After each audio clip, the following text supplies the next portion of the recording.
Plant FAQs. Betty Magnolia. What is Magnolia Betty? As someone who has grown and admired Magnolia Betty, I can tell you it's a stunning hybrid magnolia that combines the best traits of its parent species. Magnolia Betty is known for its rich, dark pink flowers that bloom in spring. This deciduous tree is a cross between Magnolia stellata, star magnolia, and Magnolia liliiflora, lily magnolia.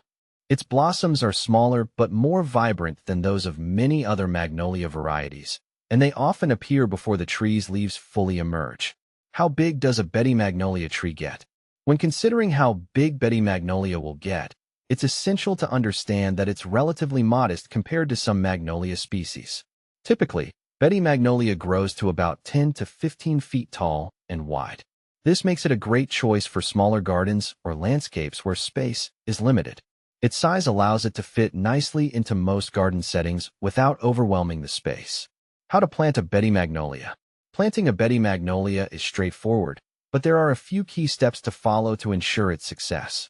Here's a guide based on my experience. Choose the right location.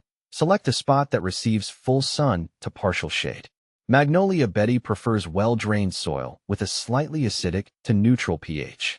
Prepare the soil. Work the soil to a depth of about 12 inches and mix in organic matter such as compost. This helps improve drainage and provides nutrients. Dig the hole. Make a hole that's twice as wide as the root ball, but no deeper. The top of the root ball should be level with the surrounding soil.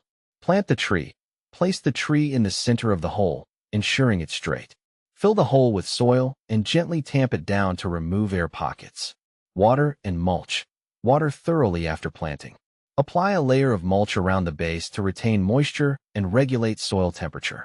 How to care for a Betty Magnolia. Betty Magnolia is relatively low maintenance once established. Here are some care tips. Watering. Ensure the tree receives regular water, especially during dry spells. Keep the soil consistently moist but not waterlogged. Fertilizing. Apply a balanced, slow-release fertilizer in early spring before new growth starts. Pruning.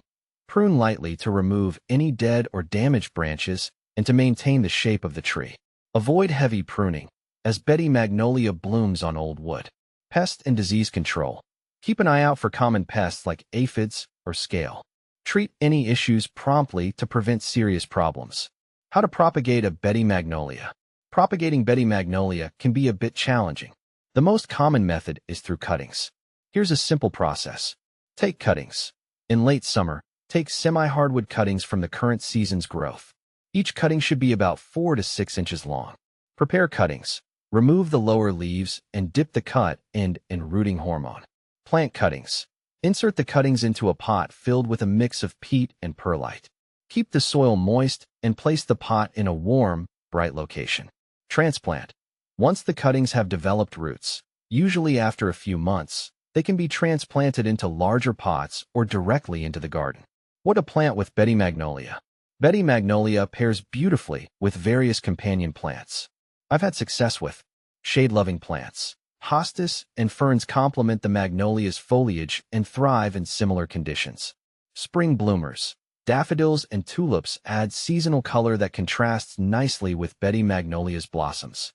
Evergreens. Plants like holly or pine provide year-round interest and a backdrop for the magnolia's spring display. Betty Magnolia versus Jane Magnolia. Betty Magnolia and Jane Magnolia are both excellent choices, but they have distinct differences. Flower color. Betty Magnolia features dark pink flowers, while Jane Magnolia usually has lighter pink blooms. Size. Jane Magnolia tends to be slightly larger, reaching up to 20 feet, compared to Betty Magnolia's 10 to 15 feet. Bloom time. Both varieties bloom in early spring, but Jane Magnolia's flowers might last a bit longer. Can you grow Betty Magnolia indoors? Growing Betty Magnolia indoors is challenging. It thrives best outdoors where it has ample space to grow and receive natural light. However, if you're set on growing it indoors, ensure you provide a large container, plenty of light, and proper care to mimic its outdoor conditions as closely as possible. Is Betty Magnolia toxic? Betty Magnolia is not considered toxic to humans or pets. However, it's always a good practice to keep plant material out of reach of pets, as ingestion of any plant material can potentially cause mild digestive issues. Common problems with Betty Magnolia. Some common problems include pest issues. Watch for pests like scale insects and aphids. Regular inspection and appropriate treatment can prevent damage. Fungal diseases. Magnolia trees can be susceptible to fungal issues such as powdery mildew. Ensure good air circulation around the tree and avoid overhead watering. In conclusion, Betty Magnolia is a beautiful and manageable addition to any garden. Its charming flowers and manageable size make it a favorite among gardeners.